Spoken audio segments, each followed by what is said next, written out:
As business owners, entrepreneurs, family men, it's difficult for us to find the time to put together projects like these. Even though it's something we really want to do, unfortunately, taking care of the things we have to take care of comes first. However, because of viewer support for people like you, we're able to continue doing this. Please consider joining our Patreon and supporting the Burn and Return podcast.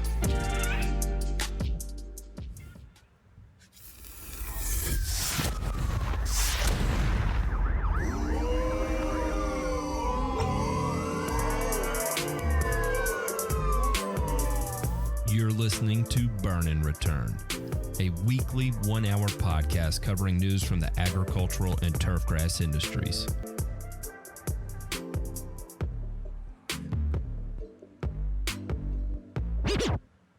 What is going on? Welcome to Burn and Return. How about that? You like that? I needed to. I just get that was some Steven Tyler early 90s right there, when he was coming down off the drugs and like just getting back into it. Like, he'd really cratered out at that point. So you just brought me back to that point in my life. So thank you for doing that. How are you guys? I'm great. I gotta divert here for a second. Steven Tyler, Loving an Elevator. Yeah. Is that not a great song? Yes. That is an excellent song. How much of that era of Aerosmith was life-changing? I mean, because for me, those were my formative years. And man, it just, it still comes on today. Really, any Aerosmith from that song, slow song, fast song, ballad, doesn't matter. I'm in it. I've said this before, and I think we had a discussion about it. Oh, at one point or another on one of our shows. But the responsibility that we used to have, right? We used to create mixtapes. Now all these kids today, they make a playlist or whatever. It's too easy. Like, remember when you had to go actually do the work to put together the playlist, convert all your MP3s over to WAV files, and then burn it onto a CD? Like, that took effort.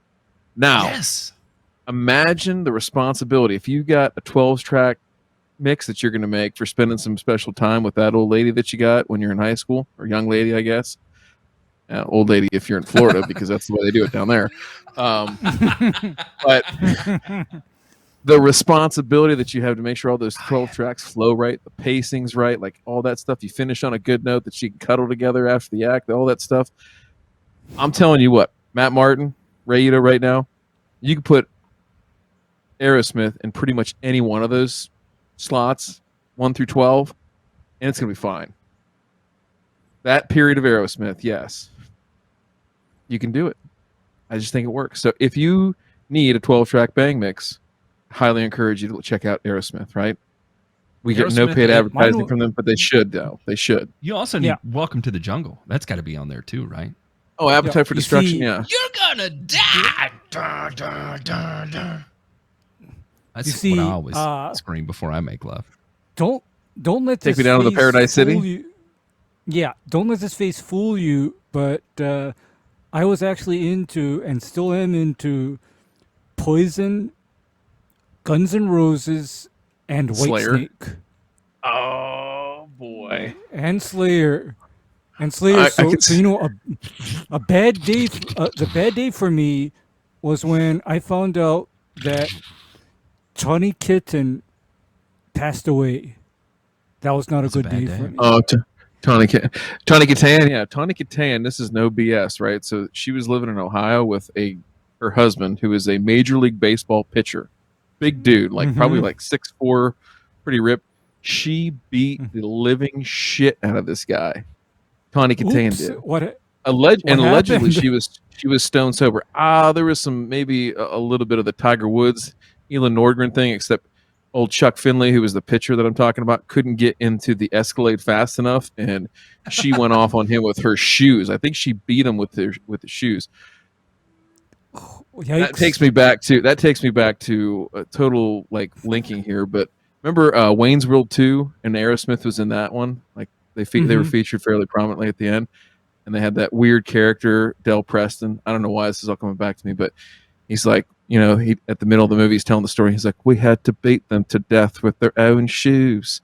And that, Ray, is our link to death tonight. So all the way around Aerosmith, back to beating somebody with your shoes, all the way to death. I don't know. That's where we're at right now. So an interesting opening. I just want to ask Ray, though, since this is burn and return. It's been a week, right? And Sheila settled up her debt, right? With the deductible, the deductible. Was there any return of the burn afterwards? Or are we good? I think we're good. Good. I think we're good. Yeah, I think we're better than good, because this mower that I'm getting is probably going to be better than the one I had, because I don't have to hack into the frame to get the bolt type height adjuster, and I get the carbide disc groomer on the mower already. Ooh. You see, I'm going to be giving some hell to the Zoysia lawns. I'm going to put the groomer down into it and have it cutting in at about 50%. Well, all this means to me, Ray, is that when this new mower does arrive and you start mowing with it and everything like that, you're going to be mowing in sweatpants for at least the first couple months until you get used to it. Because don't be so constrained by those Levi's, right? Actually, I'm not a Levi's. People that know Land's End. No, people that know me mistake me for. They ask me literally, "Are you some kind of a cowboy?" Because mine is always the classic Wranglers.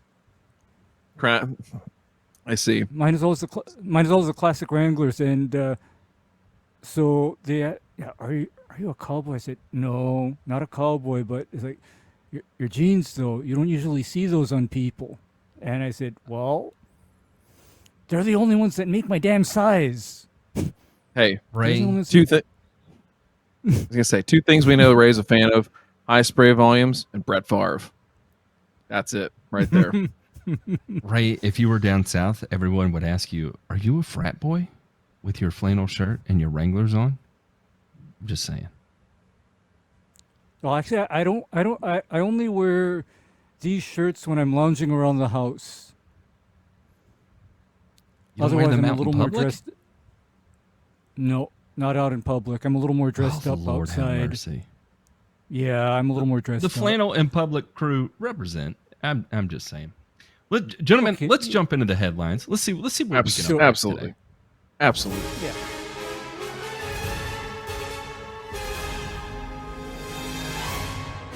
Nothing to fear here. This is just the news. I kind of switched this up here, and I'm going to start with this one. Groups sue EPA for allowing use of deadly pesticide for 15 more years. This is coming out of San Francisco, California. Shocker! Today, farm worker groups, environmentalists, and health organizations represented by Earth Justice sued the EPA for approving the continued use of the deadly pesticide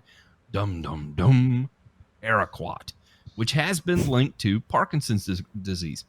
Paraquat is currently banned in 32 countries, including member states of the European Union, where the chemical is actually manufactured and exported, and China.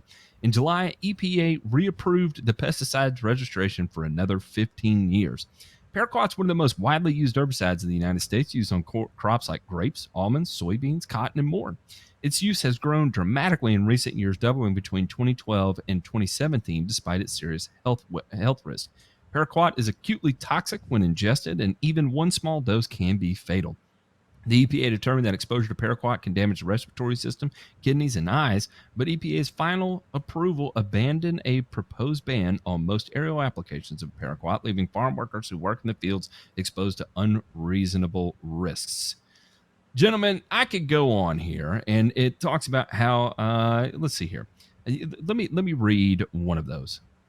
Farm workers, and this is a quote from the president of Farm Worker Justice, Bruce Goldstein here.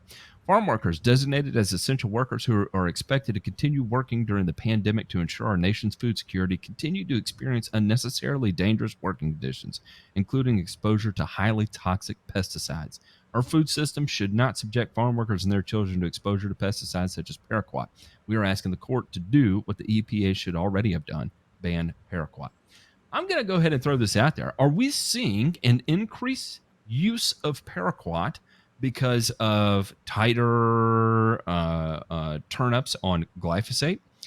And also, how much of this is also a result of glyphosate resistance?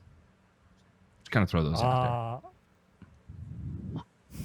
You take the resistance part, Ray, and I'll go with the other side. Go for it. Okay. The reason why paraquat use has jumped in recent years is because there are a wide variety of weeds such as pigweed and mare's tail that are literally resistant to astronomical rates of glyphosate, and paraquat and diquat are key resistance breakers because I tend to use a lot of diquat because I encounter a lot of glyphosate resistant weeds in my line of work. So, going back 30 years, I still remember the tank mix that my grandfather used to use on field edges. That was paraquat plus diuron.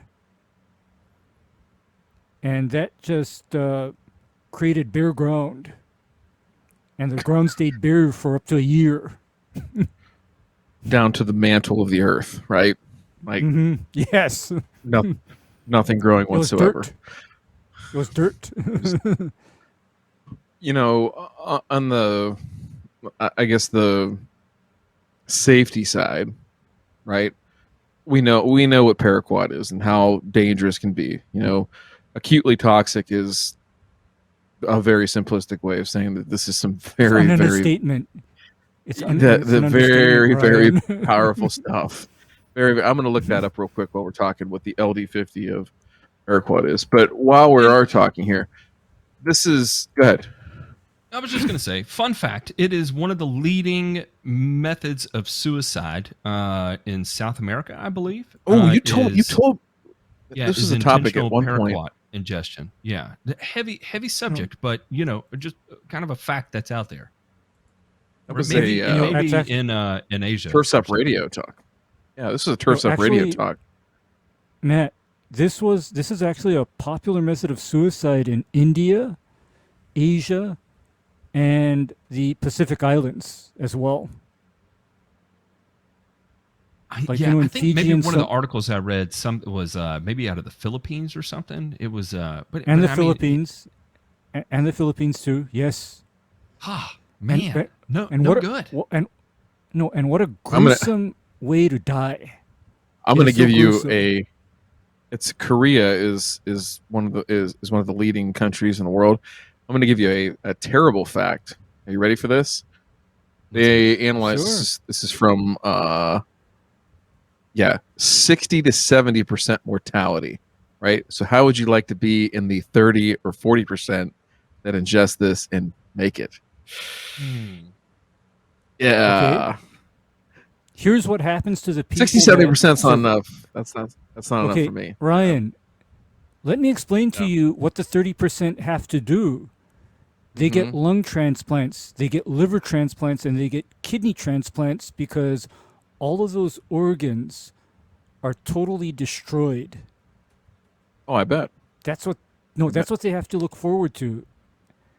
Because paraquat is just an odd substance in that it has an affinity towards those organs, and once it gets into those organs, it just causes very targeted cellular destruction. Does there need to be a bigger campaign to educate people against paraquat, or is this just a matter of farmers being like, listen, I understand the risk and I'm going to continue to use it, and the EPA is like, well, we're pretty transparent about how dangerous of and toxic of a chemical this is, but we put this into the hands of the farmer to make the decision instead of us making the decision. Let them choose which direction they shall travel. Actually, I you know what I think it is? In the case of resistant weeds, there are literally no good viable alternatives for using paraquat, because this is a common use scenario for paraquat. It is most commonly used as a pre-plant burn down. Like when a field is a week before being planted into the crop and there's emerged weeds, 16 ounces of paraquat concentrate per acre, and 24 hours later, that field is ready for planting. Yeah. The weeds are I mean, crispy in less than a day. This is the thing too that, you know, comes with the territory of, oh, hey, you know, glyphosate, dangerous active, right? We can't touch it. You know, it's been linked to cancer. There's, you know, it's a possible carcinogen, all this and that. And here's my question back to you, Matt. And I understand that you're just you know, riffing on this, but why the acceptance of paraquat, right, of the EPA to say, hey, you know, it is you're applying this at your own risk. We understand what the risks are, and so do you. So go for it. Why not the same treatment for glyphosate? Other than, here's the you know, thing: this the abnormally EPA large has been. verdict. I was going to say that the EPA has been incredibly fair towards glyphosate, and they've been staunch defenders of glyphosate. It's the IARC and the ambulance chasers that have driven the glyphosate reputation into the territory it is. You know, now back to paraquat. You know, I think the EPA, I don't know. I can't speak for the EPA. I have no idea what goes on in those meetings. You know, this is so far outside of my realm of what I know and what I understand. But I feel like the EPA's role from a government perspective is just to be able to state hazards, concerns, conduct significant testing to show you mammalian toxicity, avian toxicity, all these different parameters, right, to give us, the applicator, the decision-making tools we need to make competent decisions while we're out in the field, right? They provide us the data to do that. Ultimately, it's our responsibility to choose what is going to work for us most effectively, best, right? And so is it the EPA's role to say, yes, you can do this, no, you can't do that? If you're using it within the confines that they established, that being the label, right? They're the ones who sign off on the label. And so the label is the law. That's the law, is that there is an appropriate use case scenario for it, but you have to use it within these parameters. Is it really their responsibility to go beyond that and then say, you know what, blah, blah, blah, we're getting rid of it? Because even if you use it within these acceptable use rate tolerances and it's relatively safe to use it within these tolerances, we don't trust you can take care of yourself or handle your shit or apply appropriately. Therefore, we're just going to ban it because we don't trust you. I don't know. You know, I don't know. You know me. I'm a big, you know, keep the government out of my life kind of sort of guy, right? But I could see where one could make the argument that it's just too toxic, it's too dangerous, don't do it. And I really don't have the answer on this. I know that if I was a farmer and I needed to use paraquat, I'm going to use it if I needed to. You know what I mean? Sure. Because believe it or not, I think I told you folks before, in another time, I used to handle gallons of paraquat, and I'm still around. And no, I don't have Parkinson's disease. But that is because the understanding was if this got into you or on you, you might not live. Okay? Personally, I think it's all the biscuits soaking up the paraquat in your bloodstream, sir. That's where I'm at. But what I'm saying about this all is we already know that this is it is a lethal poison that has no antidote, but it is probably a very good tool for what it's being used for, because this is the basis, for example, of what's called no-till farming. Mm-hmm. And that's a good point. What no-till farming is rather than rototilling or plowing, you plant cover crops, right? For the winter, like they use ryegrass as a cover crop during the winter on farmland, and then in the spring, burn down with paraquat plus a pre-emergent, and then plant your corn or your soybeans into that residue. And, you know, you cannot do the same thing with glyphosate because for a grower, glyphosate is slow. And when you apply glyphosate as a burn down, you need to give yourself 7 to 14 days. And immediately after application, you're literally at the mercy of the weather because early on, I also remember this about paraquat. My grandfather told me something like, don't worry if it rains the night that the paraquat went down because the weeds are still going to die. You can't say the same about glyphosate. If it rains soon after you've applied your Roundup or your glyphosate, oops, your application just went down the drain. So it is just a vital tool for agriculture. And that's why I'm going to sidestep this and not, I'm not going to go too harsh one way or another because it can be incredibly dangerous, but it's such a vital tool at the same time, right? And like I said, I think the decision lies with the applicator. I don't think there's any applicator that has decided to make this a career that doesn't make those conscious decisions every week of, do I put on PPE? Do I not put on PPE? Do I choose to go out with 2,4-D amine or do I choose to go out with MCPA amine? You all these things start to go through your head as you learn more and more about the herbicides you apply. And I think that is the responsibility, that decision making is a responsibility of the applicator, not the government. But again, that's from my jaded point of view. And, others may not have that same conclusion, and that's fine too. Yeah, the only thing I'll say, go ahead. No, you go ahead. I want to hear. No, the last thing I was going to say is just that they talk about putting workers in a bad position, right? Not necessarily as applicators, but the people that are handling, these crops and whatnot that they're growing for harvest or whatever the case might be. And the fact of the matter is, this is endemic of all agricultural in general, right? Is that there's a lot of stuff, right, in the sausage making that people don't care, don't want to know about, right, and have pushed aside for decades. And it's gotten to your door, right, because you can get bananas for, $2 for a bunch or whatever, stupid low prices on this stuff. If we really want to push forward and make things safer, then there's gonna be a very real toll, right, in terms of price. And just like we were talking about before the show about, telecom companies and them passing on, cost up front to people, it would be interesting to see how that all plays out. And I'm not saying necessarily like straight up organic stuff, but I think there's a middle ground there of reduced risk to everybody if it can be done, but is the market going to bear that price? And that we just don't know. So we'll find out. All right, Matthew, onward. Update. Onward. Interstate 70 East reopened in Belmont County after crash. In St. Clairsville, Interstate 70 is open again. Thank goodness. I was worried about it, but a dump truck came to a stop as it attempted to enter the highway and was struck from behind by a pickup truck.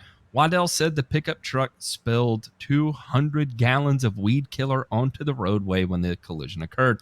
According to Waddell, the Cumberland Trail Fire District, Belmont County Emergency Management Agency, and Ohio Department of Transportation responded along with patrol. He said the Ohio EPA was contacted as well. Cleanup of the weed killer was the main reason for the long delay, rerouted traffic through the city on US 40, Waddell said. He noted sand was used to soak up the potentially hazardous material and then swept off the roadway. Yeah. Gentlemen, this is hilarious. So, First off, Ryan, when we were talking about this before, you were talking about it. Is this concentrate or is this dilute? And this is clearly this is diluted material because look at the cleanup method. Hey, we're just going to put a little sand on it and then sweep it from here to there. call it good. That's a total Ohio move right there. They learned that at the Tennessee School of Unfucking Stuff. So I think that was a class of 2019, maybe 2018. I don't know if that's how they were still teaching it back then. Now, what do you think it is now? It's it's not sand. It's probably, hey man, I got this extra pine bark mulch at my house. I'm gonna run down over there and we'll get it. It's gonna soak it up good. It's gonna soak it up like a little sponge. The little nuggets, we'll just sweep them off into the trees and it'll look like mulch on the forest floor. You never know. Now, here's my thing. Just say this was True Green, right? And the poor guy, like, I know about where they're talking about, and there's some weird merges there and stuff like that. This is 2.5 hours east of me. It's still in Ohio, last exit in Ohio before you get into West by God, Virginia. And I'm just wondering, it said it reopened about 11:30. So let's just say this happened about 9. Like when this guy's supervisor from True Green, assuming it was, I'm not saying it was, I don't know, gets there, he probably said to the tech, hey, are you okay? All right. Good news is if you're okay, here's another truck. Still gonna need to get you out there and get that $1,000 done today. See you later. That happened. Not like, hey, you can go home for the day, maybe relax your nerves. I'm sorry this happened to you. Not like we're gonna need that production goal like now. You're already 2 hours behind. So wait, real quick, you forgot the part. You got to go take a drug test first, then get back out there. That's for insurance purposes. Ray, what I can't remember. Is it FIFRA that regulates that if you have a spill over a certain amount of gallons, you have to report it, whether it's concentrate or diluted material? I remember.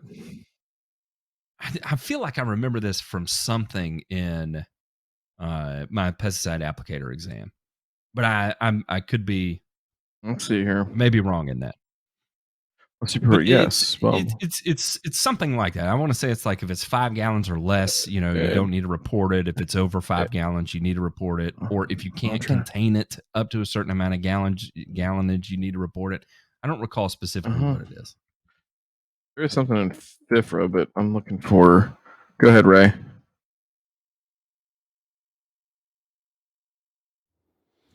I think Ray. It says 20. I'm seeing something here. 25 gallons is no. And some places are saying so. Florida, it says 25 gallons. Michigan, it's greater than 5 gallons or 100 pounds. Right. So again, I don't know if that's dilute or concentrate. So I believe it's all dilute. However, I cannot think of anything more hazardous to do than to be riding around town with more than a few gallons of premixed product versus various concentrates that I can keep very secure in case of an accident. Oh, right. Boy, Matt, you want to tell them? Man, I mean, not even my. I used to roll around with 1,300 gallons, 1,300 gallons of dilute material in a tanker behind the truck because you got a job to get done and you're going to go get it done. That was back in like the 4 gallon per 1,000 square feet days too. Let me ask you something. How many times or did they ever talk about load shift with your True Green truck? Oh, you ever hear about guys getting mercy? Yeah, man. It gets to swaying in there, and and you feel it too. There's no doubt about it.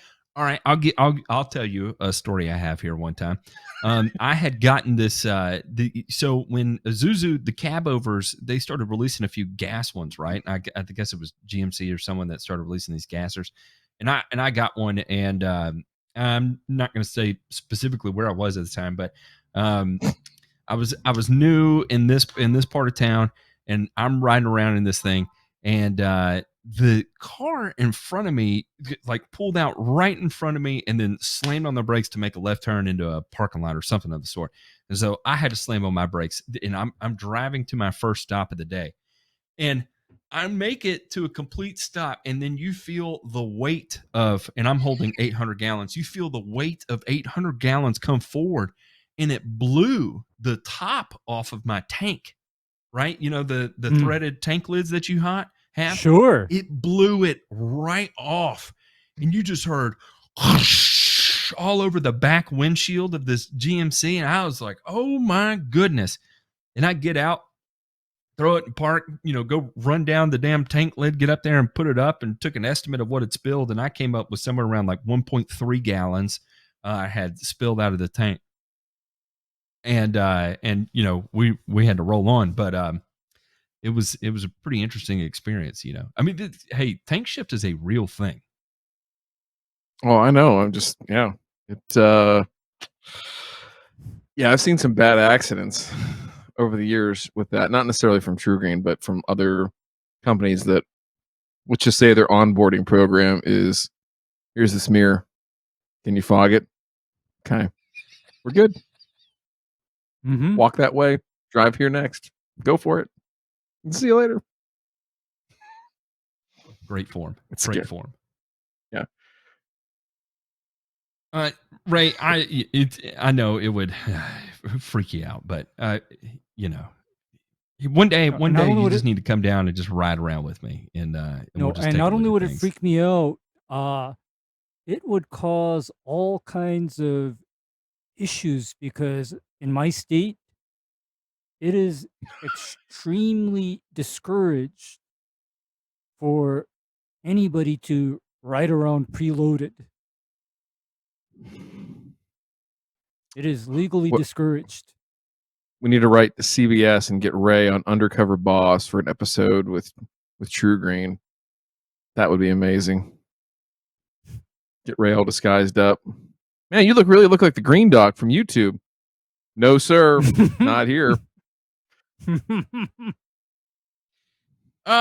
Listen, this next article here, this is pretty interesting. Ocean Pines evaluating turfgrass for geese control measure. Ocean Pines officials are exploring the use of a specialty turfgrass to deter geese. Director Tom Janisic, board liaison for the Environmental and Natural Assets Advisory Committee, presented the Ocean Pines Association Board of Directors with a proposal to test flight turf, low-maintenance turfgrass at the Northgate Pond. He said the product is made to deter wildlife, including geese and deer. In 2018, the association brought in officials from the USDA to euthanize nearly 300 Canadian geese in an effort to mitigate problems relating to excrement and environmental pollution. That decision, however, pissed people off, protesting the wholesale slaughter, quote unquote. In his remarks last week, Janisic said the advisory committee had explored all alternatives in dealing with the community goose problem. That research, he said, led them to flight turf. While the turfgrass comes at a high cost, $2,600 an acre, he said it was drought resistant and required less maintenance. All right, who here has done some research into flight turf? Anybody? There was something that we used that was very similar back in my previous job that it didn't work that well. But Jay Pink, so I wanted to dive into this a little bit more because I know there were some claims made and things said and all that kind of stuff. And so there actually was a really good study that came out about 8-9 years ago. Let's throw this up. So they were testing turf types. These are, they talk about forage qualities here, but we're talking about turf types of these different species. Okay. So basically what they found was that Kentucky bluegrass, bent grass, and fine fescue were some of the biggest ones that geese liked. And there's another slide here we'll show that'll bear out. But I want you to look at show this one real quick. So I like this number of geese per plot, but then look at the bill contacts per minute. Who do you think the poor SOB was that had to sit there with the clicker and be like, oh, he's going down again. He's going down again. He's going down again. Yep. I can just imagine, but I can very well tell you that, when you look at that, posted Ray, real quick. Other table. Yeah, we're going to go back to that in a minute. Yeah, I believe it. Look at this. Because look at look at Kentucky Bluegrass though, and Experiment 2. That's like a Linda Lovelace video right there. That's intense. Yeah. 81.7 Mhm. bill. Yeah. Or even a lot. Common Geese are all over Bermuda. it. Yeah, Common Bermuda. Buffalo grass too. Yeah, bent. Yeah, they were all over it, but yeah. I mean, the next in terms go back of to not being attractive, centipede, Matt. no, seriously, Stop it, Centipede was Ray. one Stop it. was one of the ones. It was one of their ones that they said you should look into. Back up to the previous slide there, J Pink, if you would please. Now look at the crude protein in our winners here.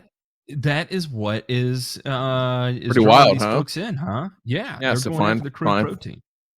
Yeah. Yeah. So Yeah. go ahead, Ray. Yeah, because what I know about zoysia is that it is undesirable as livestock forage because of the low protein content, and it just has a texture that, in addition to destroying mowers, I guess it's not very palatable to livestock either.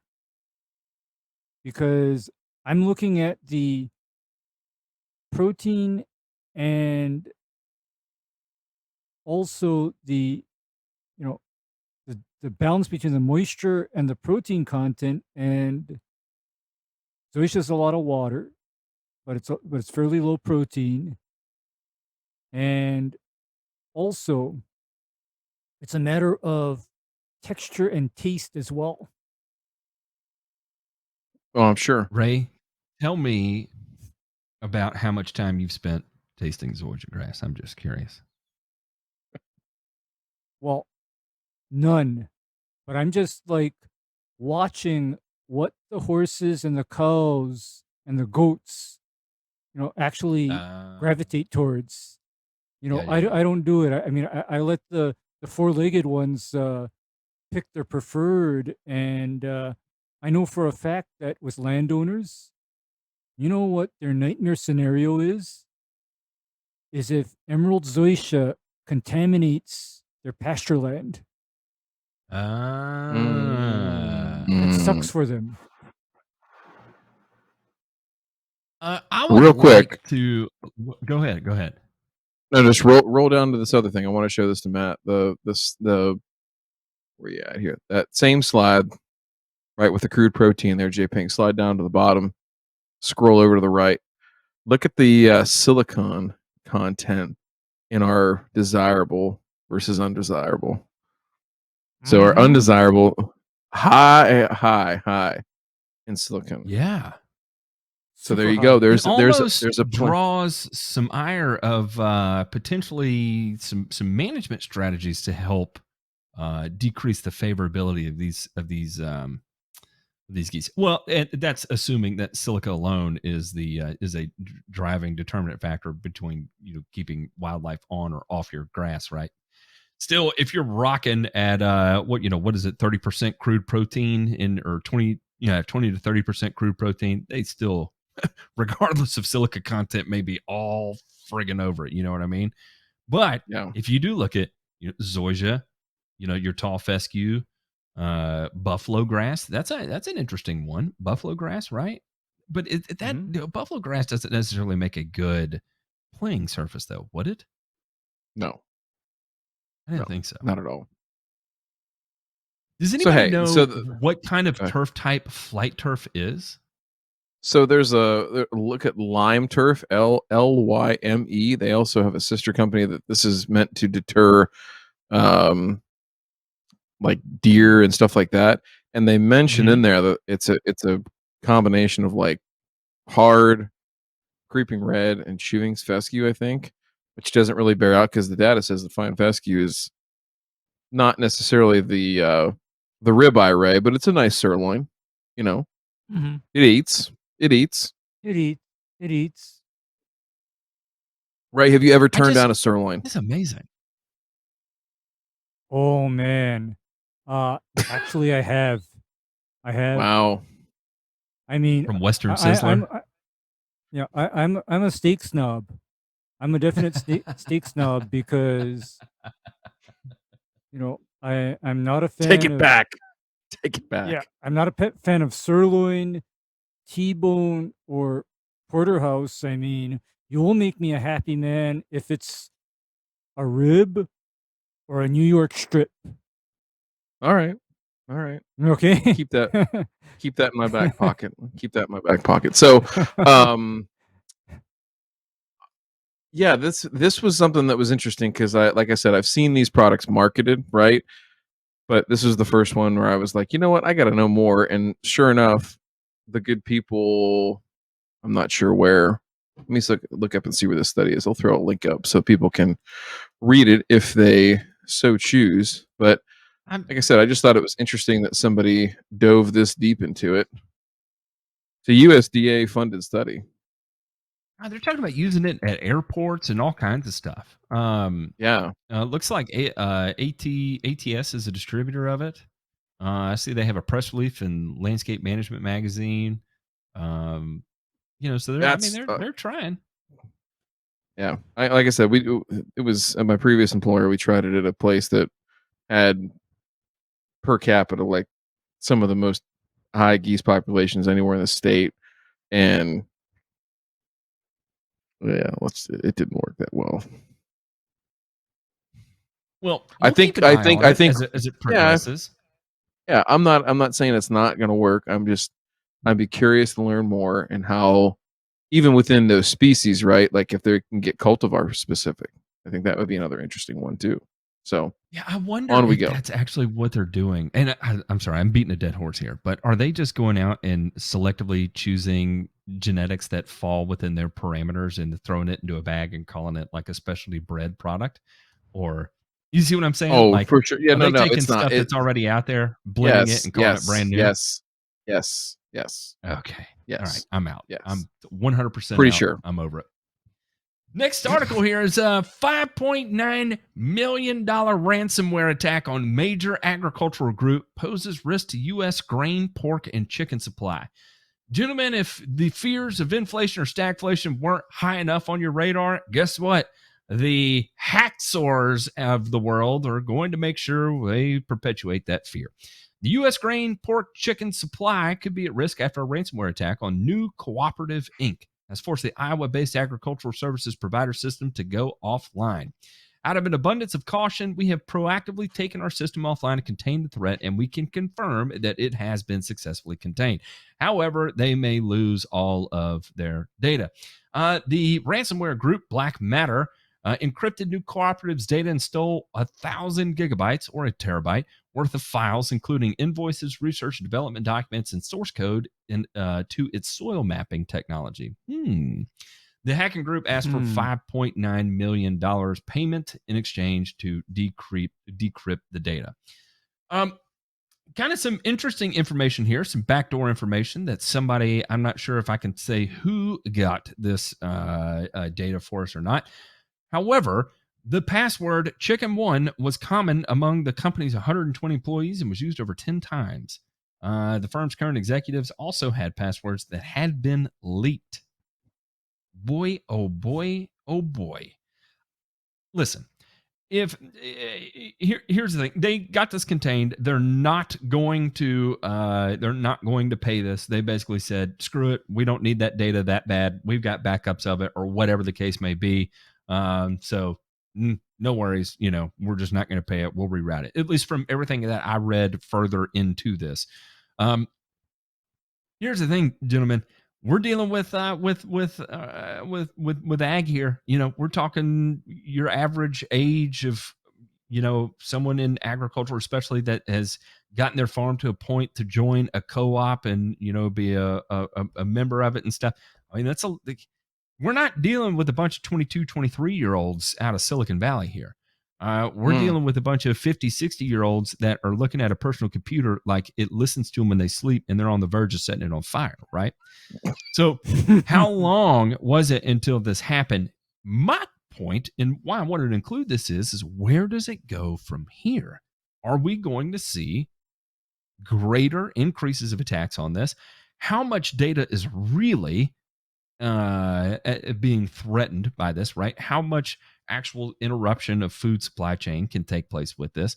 Is this just a hype train, or is this some real deal here? Should this spur all the agricultural companies to take cybersecurity more seriously, and start reaching out to people like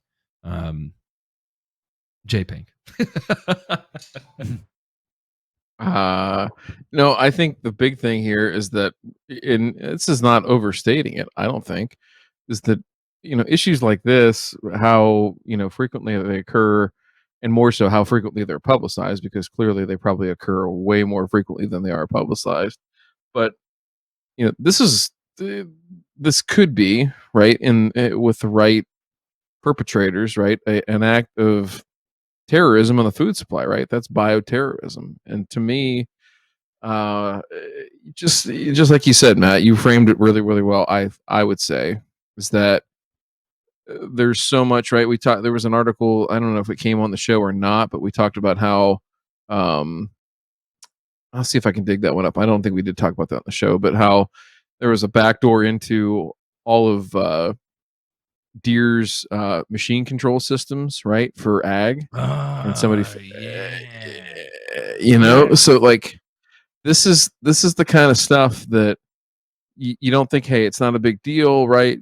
Just because somebody doesn't harvest their field, you don't get to have your Tostitos with the the shitty store brand salsa or whatever. Like, no, it's much bigger than that, and it's going to continue to be bigger than that. So I don't know, maybe that for the cybersecurity industry, right, there's a huge untapped niche market of, like what you said, old white dudes that don't know how to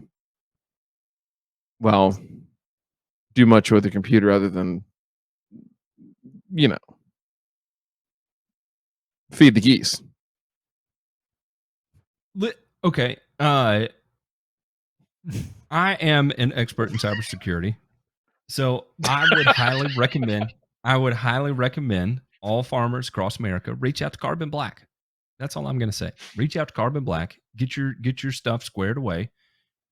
Be a driving force, an elite force in the industry. Don't be behind the times.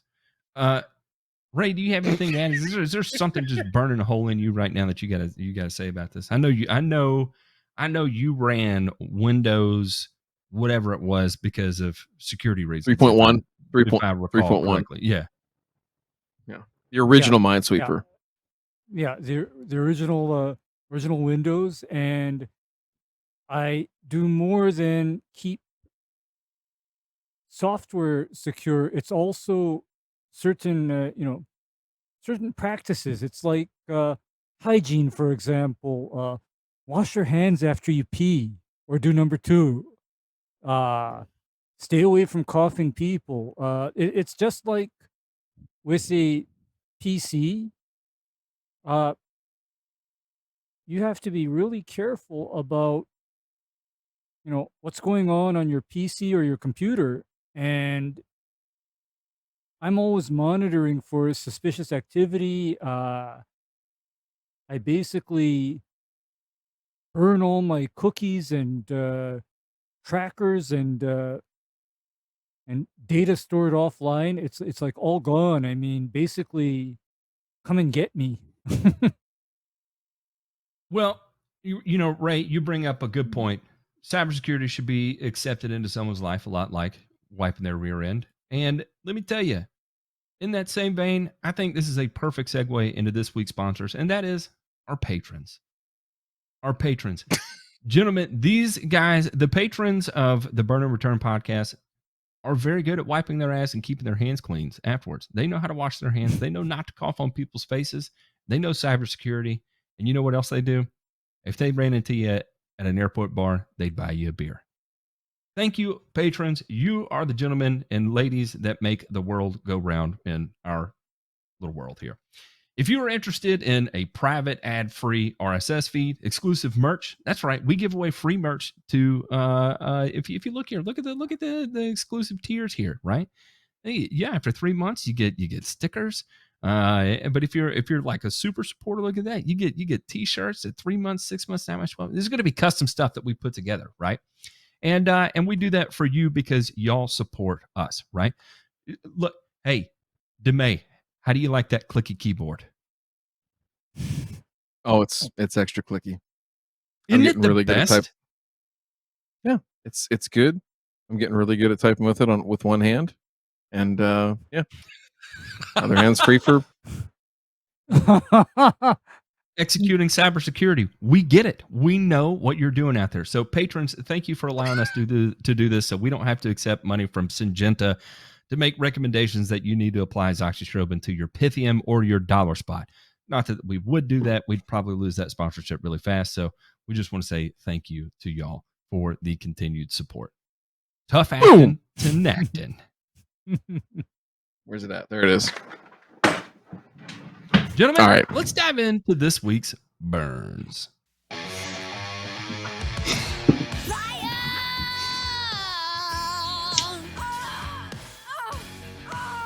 Sheila. Wreck my. She will forever be in a show. Yeah, struggling. Maybe Sound not like she struggling. That was sound like she swallowed an amplifier and something else. Oxidizon, draft ecological risk assessment for registration review. There is a long write up here. It looks like the EPA is calling into question and taking statements from the end users of, well, let's talk about Ronstar. Ronstar is being put forth again in front of the EPA over the determination of whether or not we should still have access to it. Why is that the case? I don't know. I don't know specifically that answer. And it's not to say that oxidizone is the most friendly product that could be used out in the environment. But here we are. Here we have an opportunity. It's going to be reevaluated. Gentlemen, what is at threat here? Whoa. J Pink got so fired up he had to do it twice. No, I was going to say Joe Perry's just, in our feed tonight. He hears it. That's him. Actually, Joe Perry from Aerosmith plays the guitar track on the intro to Burn. He did. I paid him for that personally. Yes, that's good.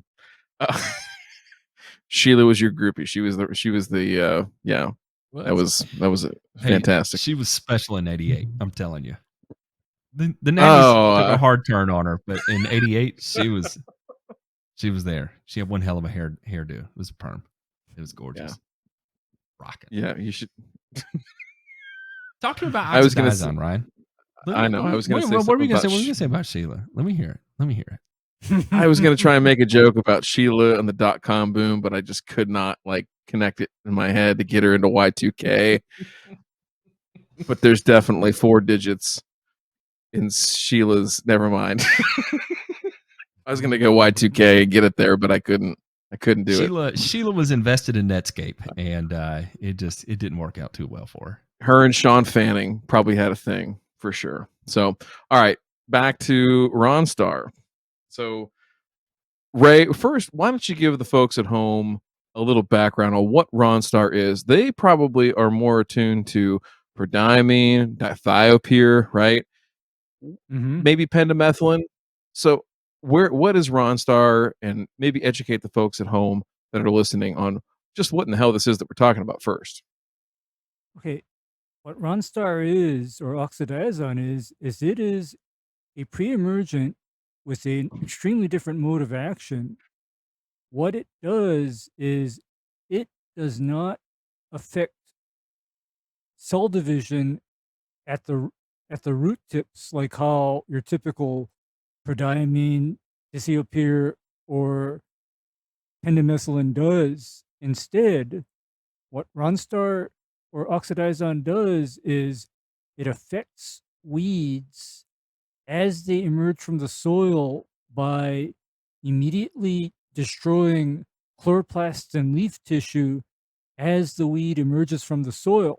Having said that, Ronstar is one of the few herbicides I know of that may safely be used on turf that is subject to high traffic, warm season turf that has recently been sprigged or plugged, or else turf that otherwise has a weakened or compromised root system. So that sounds like a pretty special tool. Am I right? It Mm-hmm. is. Yes, it is. It is. So, in the case of what's going on here, so every 15 years, the EPA looks at everything. They look at every single active ingredient that's registered, right? And what needs to change, right? Good, bad, and different. And sometimes I'm not sure if I could cite a specific example of them expanding the use of a particular active ray, but They I think did. you've mentioned it. I was going to say, I remember you mentioned that one time. Help me out here.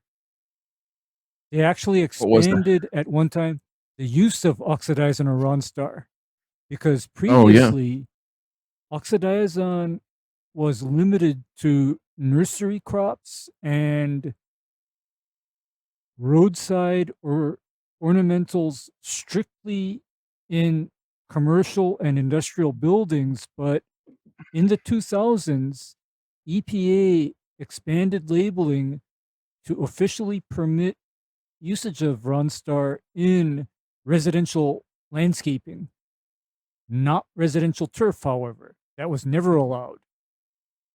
But so going back to what Ryan was saying, periodically EPA takes existing products that have been on the market for maybe even decades, and they reevaluate the product's safety and efficacy. And in the case of oxidizon, it seems they've decided that risks outweigh benefits unless the product is then limited to a very narrow spectrum of usages, specifically usages that preclude or prevent contact with treated turf or treated plants. So, with Ronstar being the type of tool it is, and now up for review, and I believe they allow for comments from the public and users and all that fun stuff, right? And I think we just saw something similar with paraquat, right? And now the EPA is being sued over approving another 15 years of use of paraquat. Will there be regulatory impacts because of the pressure they're receiving on that in an effort to save face of sorts, to now extend, maybe exert a little bit more control over something that has a relatively narrow field of use, right? That's mostly non-agricultural from what I understand. I could be wrong on that. I don't know. It's non-agricultural, is this where strictly non-agricultural. It is non-agricultural. So is this where they're going to step up and be like, well, you know what, we didn't get rid of paraquat, but we can go ahead and get rid of Ronstar because it's not affecting agricultural communities. It only hits the professional turf sector, and it's a trade, right? It's an even trade. Like, hey, you didn't get paraquat, but you got Ronstar. Cool your jets, kind of sort of thing. Okay, I actually don't see it as that, Matt. You know what I see this as? I see this as an overall targeting of existing chemistries where there is no real smoking gun. In the case of even oxidizon or Ronstar, I don't think there ever was. Because here in Hawaii, at least, every single landscape person, every single nursery grower knows what the hell Ronstar is, and they use a lot of it. Yeah, I mean it's incredibly effective, and I know, and this is something that Ryan can talk about too. Is that from a sports field application? You especially when it comes to establishment, and you don't have to worry about root pruning. I mean, what an awesome tool in the toolbox! And I guess let me rephrase it. Do you think that we are in a position where we may lose Ronstar? That is, to me, a foregone conclusion. And here's why. Really? Okay, here's why.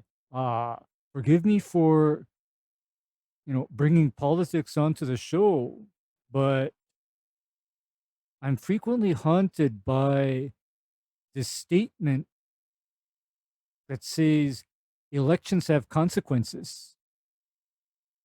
Because the other week on Burn and Return, we were talking about chlorpyrifos going away from agriculture in America, even though chlorpyrifos was used under very stringent restrictions. Chlorpyrifos was actually made a federal RUP, Matt. Yeah. Did you know that? Yeah. Okay. But what I see, or my finger up in the wind, what that's detecting is we are going to see so many products yanked off the market in the next 3 years. Well, We're going to see a lot of stuff go away. No, we're going to because see it go away. What makes this an easy target is that it has such a narrow field of use, right? This does not have the same economic impact that glyphosate does, for example, right? We pull glyphosate right now, people are going to start starving to death. I mean, there's just no doubt about it. They pull oxidizone, who starts starving? Well, it's the guys who do sports fields. It's the guys who use it in landscape beds, right? Those are the ones that are impacted. And so when they start, juggling the cards there, it's like, well, do we affect people's food supply chain, or do we do this other service that we foresee as a luxury? Do we see sports as a luxury? Therefore, if we get rid of it in this particular scenario, and we're having to deal with this is the part that drives me crazy, though. What Ronstar accomplishes, Ryan, I'm glad you're back. I almost spoke for you. I wanted you to bring this up. Ray made the comment that he sees Ronstar going away as a definitive, like pretty much write it off. If that were the case, how do you alter your management strategies knowing Ronstar's off the table? What does that look like?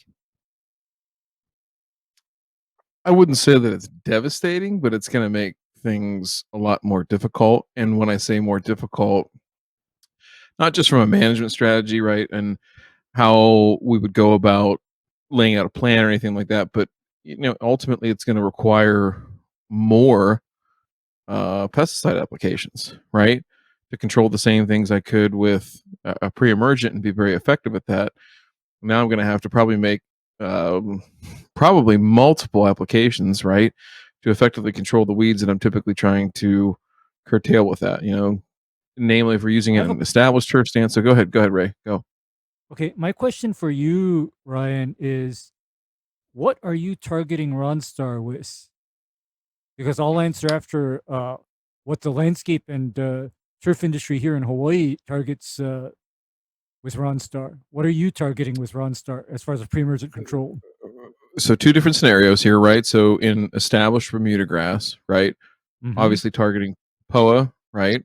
And that's really the big selling point, right? That we can get 60 days of good control, find a happy medium right in there between our seed window, and hit 2 rounds of it essentially, and be good, right, for the year. The second application would be newly establishing sprigs, and it's a critical piece there, right, for summer annuals, so particularly crabgrass, goosegrass, a few others, but those are the big ones, right, that we're trying to target. So if you lose that, right, now you tell me this, right, you've got a juvenile stand of whatever vegetative Bermuda grass that you have, right, and now I've got, let's just say we're 6 weeks in, right, we're pretty much covered, we're 80+% covered. What are you going to go out and control crabgrass and emerged goosegrass with at that point? And is it a one and done type of deal? Because in my estimation, it wouldn't be. Okay, I'm familiar with following the law and not applying Ronstar to recently sprigged residential turf, because, by the way, ladies and gentlemen, that is strictly against the label. You can only do that on sports fields, sod farms, and golf courses. But, Ray, real quick on that, what if I told you that in one of the big time lawn care Facebook groups, that there was a professional, right? Somebody who gets paid to do this, that was advocating for the use of Ronstar as a professional to apply to clients and customers' yards. How Let me interject. enraged would you be? Matt, Well, my question is how What? much of us potentially losing Ronstar is a result of that? That Actually, I really don't know. I don't know that answer. I I'll don't be know. honest. I don't either. Well, actually, okay. Here's my guess though. The EPA does a lot of what's called risk calculation, and their risk calculation is based on jackasses that don't follow the label, and they apply, for example, to areas where there is human contact lightly. And here's the second place where these same applicators are not following the label and increasing human exposure.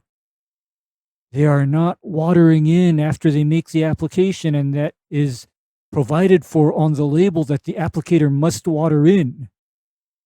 But to answer your question, Ryan, here's what I'd have to do to clean up turf that got emerged crabgrass and goosegrass soon after seeding or sprigging. I'd be applying a combination of Revolver, Celsius, and Quicksilver. And I'd be doing it a few weeks after the sprigs had begun to root. I'd be doing it very early in the life cycle of the turf. I'd be doing an almost burn and return soon after the baby grass got put in the ground. Or, I've been working with sprigged, Bermuda and zoysia grass in St. Augustine, for the last 30 years. Here's what I used to use, and I don't like the environmental profile of these two herbicides.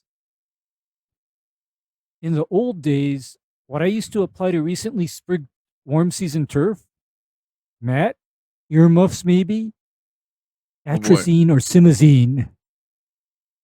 I don't have the balls to do that. Like I was reading in the show notes where you did that. I just new Bermuda grass, not a chance in hell. I could not wrap my brain around it enough to get that done. I did it. I mean, 2 pounds per acre of Princep 90DF, followed by another pound of it 45 days later. Wow. There may be some Banvel in it. Damn. Yeah, and that was what I did to remain in compliance with the prohibition against applying Ronstar to residential turf. Nowadays, I'm a lot more tame in that I'll use an extremely low rate of prodiamine combined with isoxabin soon after sprigging. So now you've gone from applying one product to a minimum of 4, right? It could even possibly be 5 active ingredients now that you're having to use in replace of 1. That's knuckin' futz. Thank you. That is crazy, and it's also, as expensive as Ronstar is, it gets even more expensive when you got to do a 2-product pre-emergent, and then you have to make a 3-product post-emergent application. And oh, by the way, you know that Quicksilver, Celsius, maybe even Certainty in there, and Revolver tank mix, Ryan? Mm-hmm. I never call that a one and done. I count on doing it twice. I count on dropping that down twice, 30 days apart. So I'm doing like a shit ton of spraying. And how is this good, Matt? I don't know, Ryan. What can we do? Can we do anything? Is that like there's a comment thing, and J Pink, if you can throw up that link that you found, there is a way to comment to the EPA, right? And those comments will be open through October 4th, right? So what is that? Not this coming Monday, but the following Monday. And really what needs to happen, right, is, just a lot of that same thing of what we just said. If you wrote in a comment that just says, listen, this makes sense for, sports turf users in particular to be able to have access to this product, for the reason being that, this is one product on the ground versus up to 5 products on the ground for, multiple applications. And in that sense, right, if we're going to have higher exposure rates in terms of, the actual exposure of athletes to this turf, this isn't like passively used turf in most cases. The time period with which Ronstar is active and could pose any type of human risk is much lower than what it would be if we were using post-emergent herbicides only. So if there's a way to do that, submit a formal comment right up there. Please, even if you're a homeowner, anything will help, right? So Yeah, because promise because me even you if you're won't get drunk and just word vomit into that about things that do not pertain to Ronstar, right? Like don't drink a fifth of whiskey, get on there and make claims about 5G and lizard people and that fun stuff. Keep it coherent. yes, Please. please do, because on my end, do you know where I'm going to regret not having Ronstar anymore? The lanes. For if you say, maintaining. I thought you were going to say the flat Earth, then I think we would have went full No. circle there. But No, I'd regret not having Ronstar for landscape use, because Ronstar is the reason why I'm not on my hands and knees with a little knife every week underneath customers' shrubs and hedges and landscape areas. Ronstar is one of the reasons why I'm not doing that, because that Ronstar flowable or Ronstar wettable powder applied one time gives me 3 to 4 months of no weeds. Just as simple There's as no doubt that. about it. Anybody that's used Ronstar in a professional capacity has nothing bad to say about it. In fact, it keeps you going back for more. I mean, that was on every football and baseball field I ever treated. That was what I used because it just simply performed to expectations every time. To bring up Ray's favorite topic here, I thought I would just interject with this article real quick. Man who was part of a lawn crew murdered 2 at Lufkin home. Officials say Michael Rodriguez was part of the lawn care crew working on the yard when he murdered them. And Ray, I'm not saying you're a murderer. I'm just saying that you have a unique understanding of murderers. I'm digging myself in a deeper hole here. Mike Rodriguez, 28. This piece of shit was arrested Sunday, September 18th for the murders of Carolyn Price and Cecil Sheffield at a Lufkin home. According to the arrest warrant, Rodriguez killed the pair at a home located at 103 Home Street. The warrant states Rodriguez beat the couple with a claw hammer, hedge trimmers, a dowel rod, or other blunt force tools. He was part of the lawn care crew working on the yard when he murdered them. It's believed he knocked on the door, got permission to go inside the residence from Carolyn, and walked in after finding the side door unlocked. And then he's very violent, and they blame him for the death of their father. He's being held on a $5 million bond. Holy shit, boys. Goodness me. Goodness. The motive was theft or robbery. Yeah, thanks for highlighting that, J Pink. Wow, what a nutcase.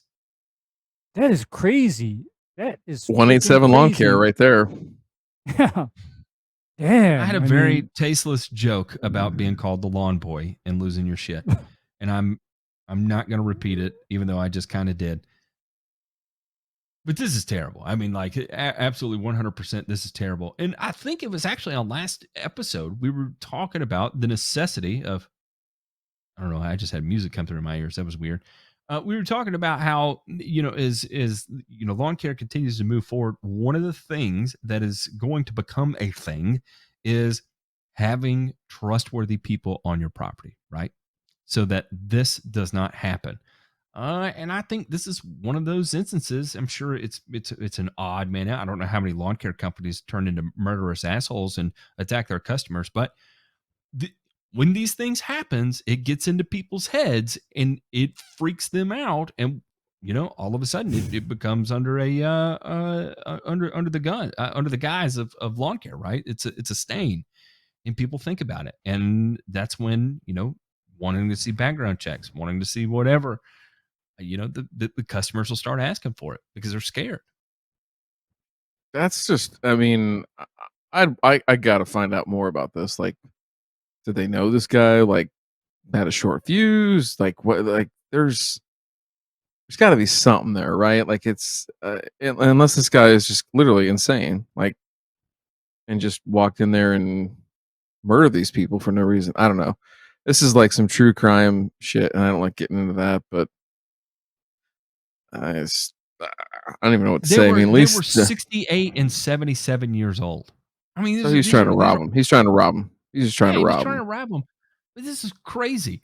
He has a history of violence with 18 prior arrests in Angelina County on charges like aggravated assault with a deadly weapon, engaging in organized criminal activity, possession of controlled substance, assault, family violence, and a DWI. What do you think the odds are that they ran a background check on this guy? Legitimately, I'm saying that they probably don't even run background checks. They were probably just like, I made the joke earlier. Hey, you can fog a mirror. Guess what? You're on the Mo crew. Yeah. I seriously wonder.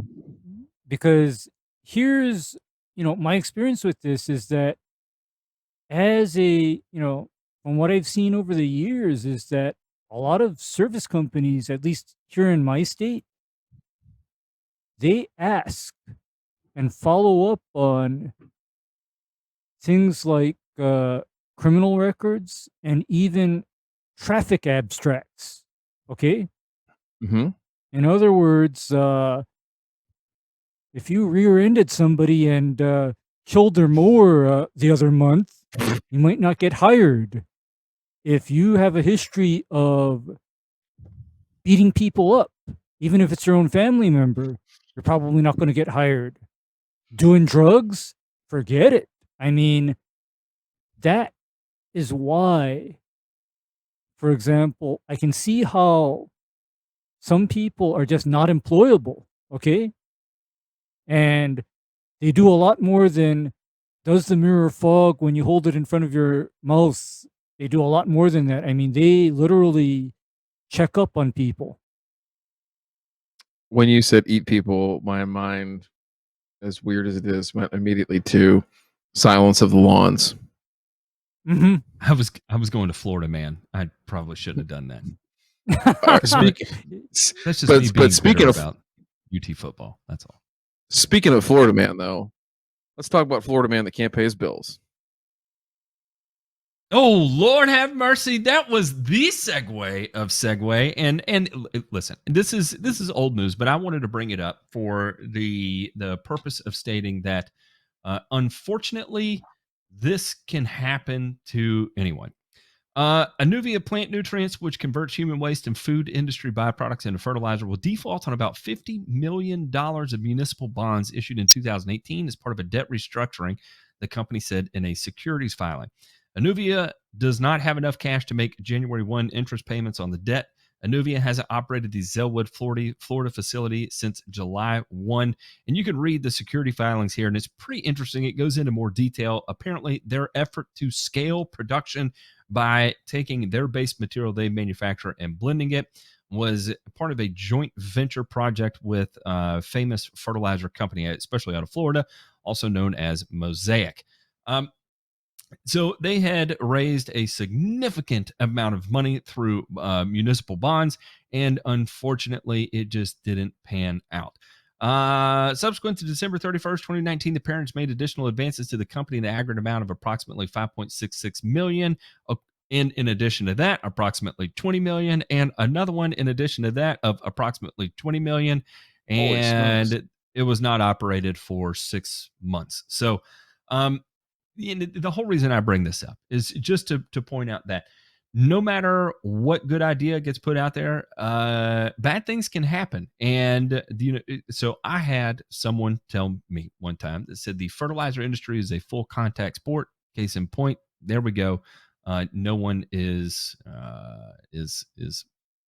safe from the CTE of fertilizer. No safe space. There's no safe space. It's no good, man. No good. It's a Hey, dog eat dog world out there. and that's what I'm saying is that I understand it's speculative money and everybody's trying to catch lightning in a bottle and all this kind of stuff, but I get your message, right? That it could happen to anybody, and even though it may be a good product, and even though it might be a well-run company for whatever reason that they couldn't come up with just the money to make these interest payments, just I don't know. I'm not sure where I'm going with this, other than you got to give people some grace, right? And if you think, if you want to come out and talk smack about a company and how shitty they are or something like that, is go run your own business first and see how it is, right? That's all I'm going to say. Be careful, or I'll send you a sticker pack. Absolutely. I mean, this is just unfortunate. And Matt, how much of this do you think has to do with how the entire world has been turned upside down in the last 20 months? I'm sure it has everything and beyond to do with it. They said their production costs were still incredibly high. I'm sure there's a portion of that relates to. Is it? Oh, sorry. That's on my end. Let me close that. Okay. I think a lot of it has to do with rising cost of raw materials to do this, right? So they have a hydrolysis process that's going to require a lot of sulfuric acid, a lot of anhydrous ammonia. They have to have a constant supply from a waste stream. They also had to tack on a wastewater treatment facility to the back end of their product to make sure the water that was exiting their facility was top notch. I mean, all of these are gigantic undertakings. Not for the faint of heart. It takes a highly prized team of engineers and all the above in order to put that together and make it all work correctly. And when you're a startup, Anuvia is a startup, and you're operating on a fixed budget without 30 years of financial backing in history to be able to go to a bank and say, hey, look, we've got this history, take a risk on us, kind of sort of thing. You get painted into situations that you don't necessarily feel comfortable with. And sometimes the easiest thing to do is just to walk away. And we're going to chalk that one up as a loss, boys, because it got a little too wild in there. Oh, well. Hey, full contact sport, right? Hey, are you hurt or are you injured? Right? Only my ego. Gentlemen, let's check in on this week's returns.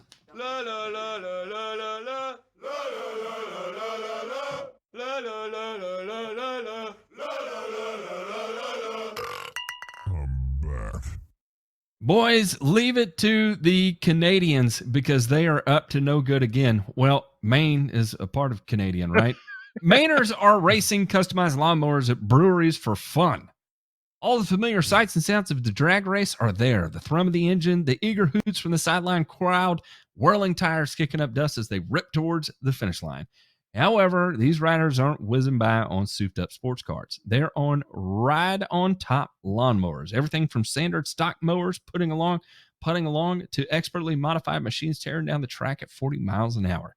It's a way for the Thunder Valley Mowing Racing Club out of Lincolnville to satisfy its need for speed, and it has become something of a local phenomenon in doing so. Mainers are no strangers to racing weird and wonderful homemade crafts like lobster boats to carved pumpkin canoes. However, mowers are their new thing. It's cheap. It's fun entertainment. You don't have to have a lot of money invested. Guys that have a lawn care business can mow on Friday, unload Saturday, and motherfucking compete. Here we are. We have entered 2021 with an absolute splash, and we are racing lawnmowers in the United States of America. I don't know. I think it's great. I think it's great. Hey, this is taking me back to one of the first episodes of Home Improvement with Tim Allen, with special guest Bob Vila. They have the bin for model mower? Yeah. With the extra engine, where Patricia Richardson is yelling at him, Tim, shut that thing off. Another fun fact from here, they have between 300 and 400 spectators at these events. That's a lot of people. Matt Martin, let me Yeah. ask you a question. How many intoxicating substances would you need to have in your bloodstream to have a good time with this? Oh, just one. Yeah. All I need is What would one. that be? It would be a whiskey. I'd have a whiskey, and I would be all over it. And I'll tell you, I'm not the racing kind of guy. I've had enough car accidents that I don't like to go fast, but I do enjoy watching other people go real fast. I would be in the stands with my shirt off in the Canadian weather of Maine, cheering these guys on with everything I got. Look, they even have the racetrack tied off with empty kegs. Do you see that? Yeah, I saw that. Mm-hmm. They may not be I empty, see that. guys. Those may be full. Those could be full of cold beer, and you just take your own tap. I don't know what kind of beer drinking goes on in Maine, but I know what kind of beer drinking goes on in Canada. Those guys may carry taps in their back pocket and just walk up to the keg, fill their beer, go sit in the stands. Look, they got smokers out there and everything. This is my General kind of sport. Lee, I'm not gonna look at lie, this. I admitted Look at this. General Lee. Yeah. That he's it's got a huge. wheelie bar, guy. He's got a wheelie bar. Yeah, you saw that, Matt? Oh, they all got Look at this. right there. You know what? That engine Radio right there, visual. that might be what is that? Cummins makes a 4-cylinder engine. I saw the black smoke. So Cruising and like that. boozing. That guy has a sticker right on the side with flames. And look how quick it is. My goodness. That thing's got some torque. I like Kelly Coleman's thing here. Like, we need to make this competitive and put like 8-inch high grass out in front of them, right? I think I said that before when we were talking about the one up in Canada. Like, I want to see these dudes mow through some stuff. Look at that, man. Serious stuff. This Serious is no stuff. joke. He's putting Have it at in it. gear. Look at this. He put an Allison transmission. Actually, on wait, his pause lawnmower. it. Look at this. It's either have at it, right? Or you could read it as have a tit.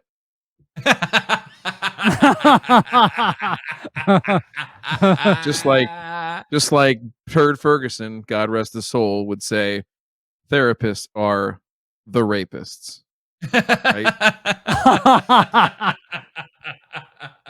Swords I are think not I'll read swords; that- they're S words.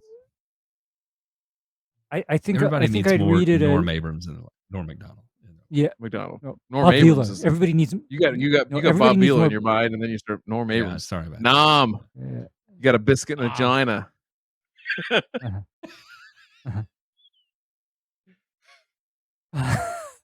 So many Saturday mornings of my life were spent watching Norm Abrams.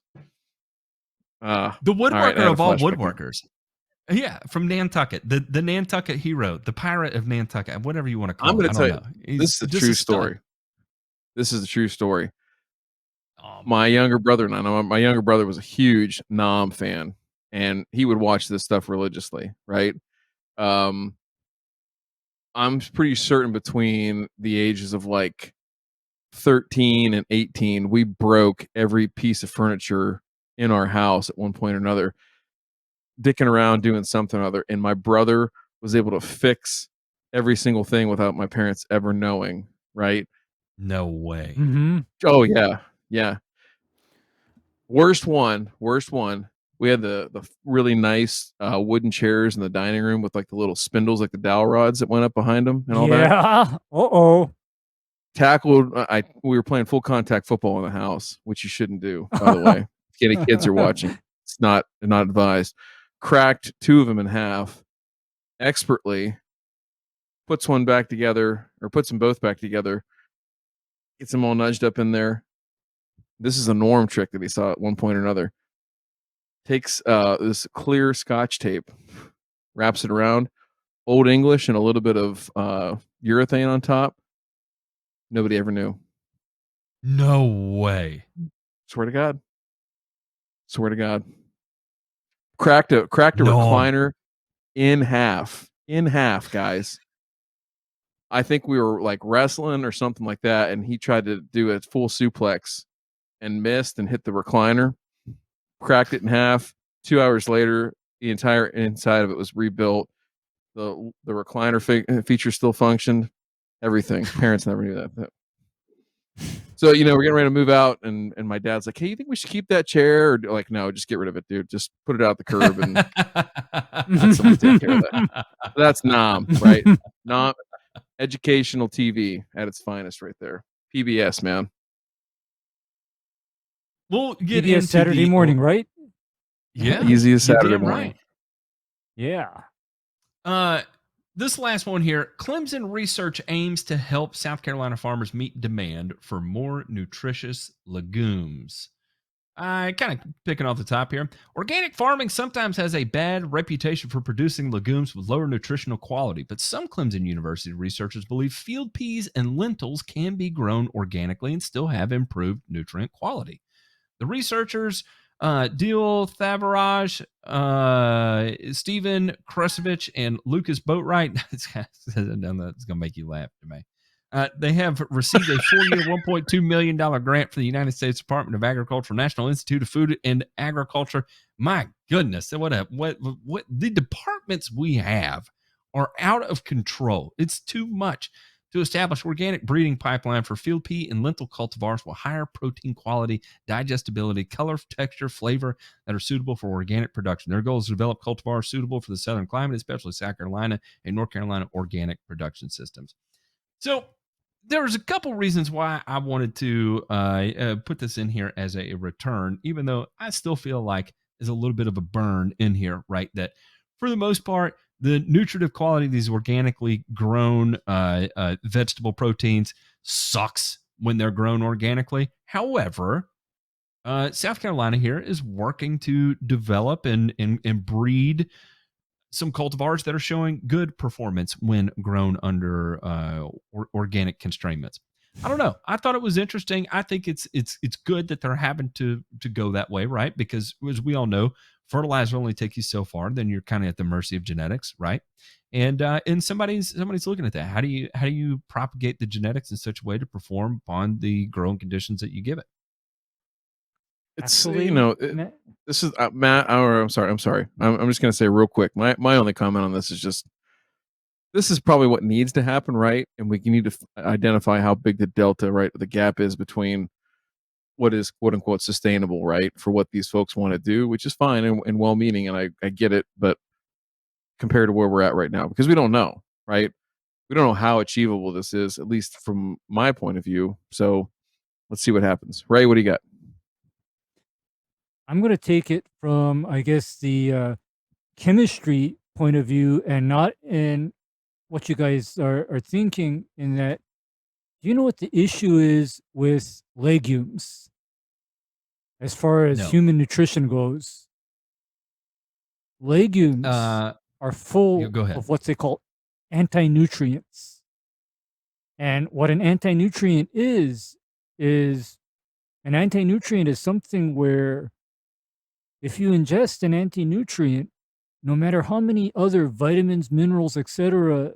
you're consuming, that anti-nutrient will literally cause you to become malnourished.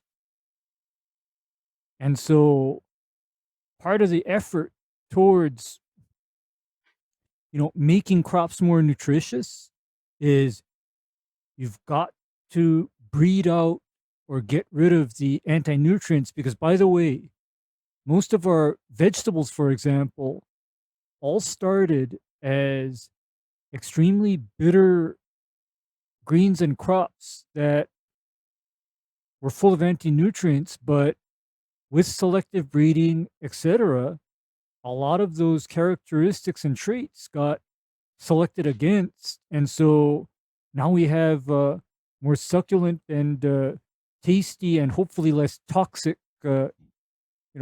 produce, where with legumes, that kind of effort, I don't hear of or see of that happening. Because, for example, soybean, they have yet to successfully get rid of the phytoestrogens contained in soybean. Yeah, and there's other ones too, right? I think one of the most popular is spinach, and the oxalates in spinach, right, can be a problem. legumes, specifically protease inhibitors, tannin T, avidin in raw eggs, right? I've heard of all of those as being causing issues. I've never heard the term anti-nutrients before, but I like the phrase of that, and I totally get it. So it makes sense, and I think I go back to the genetic standpoint, right? That it's all about improved genetics, and what they ran into here is organic. And I'll quote from Thavaraja, I think is actually how to pronounce his last name. Organic plant-based proteins are popular because they're a clean source of protein without added chemicals, but organically grown pulse crops, which in this instance, pulse crops are going to be these higher protein plants, have lower protein content levels and are more expensive. So it kind of goes into this. If you can genetically breed these plants to produce in an organically sustainable type of growing medium, then it's also I would think it parlays into increasing the nutritive value through selectively breeding away some of these, or at least lower levels of anti-nutrients, right? I would We'll hope see, so, right? because Who knows? So. we'll see. I hope We'll so. see, because that phrase, that word pulses, Mhm. that is a word that you only hear in India and Pakistan. And one of the researchers is definitely from India. Yeah, Thavaraja is definitely an Indian guy. And I think that's lentils in India's a huge consumer of lentils, right? That's kind of a staple backbone of their cuisine, right? So makes sense. I'm glad somebody's looking at it, especially if it can be a safe, cheap, alternative protein source, because I think it's important to diversify protein sources. But again, as long as you're not bringing about a bunch of no, I'm not even going to go there again. I had a high estrogen comment that was going to sneak in there, and it was going sideways. It was too much. We were going to get banned. Okay. Outstanding. Ownhealth.com/the grass factor. Get your estrogen wronged right out of your body. Closing remarks, gentlemen. Do y'all have anything? There's one thing I do want to bring up is this week's Thirsty Thursday. We have an extra special guest, another Tennessee man, a man of all men, a motherfucker, a damn helicopter pilot who Black Hawk your ass in the middle of the night, pick you up, sneak you out, and Pretty sure you're flew Apache, but whatever. It's all the same, right? Oh, that's right. He was an Apache pilot. Telly Coleman! Telly Coleman is on, and I am so excited. Finally, we've got another Tennessee guy on here, and man, stoked. Jay Pink's going to have probably 4 fingers on the dump button at all times. Thursday night. There's no doubt about it. No doubt about it. Pretty much. I'm looking forward to it, though. Telly Coleman will be a fantastic guest. He does some interesting stuff for a homeowner, even in Tennessee. Oh yeah. Even in Tennessee. So interesting is a way to put it. No. Interesting is a way to put it. Gentlemen, it was fantabulous. Sheila, I hope your beak gets deep. That's all I got. All right, let's go head over to the Discord, and we're going to pick out who wins the title of today's episode. See ya! All right. See ya.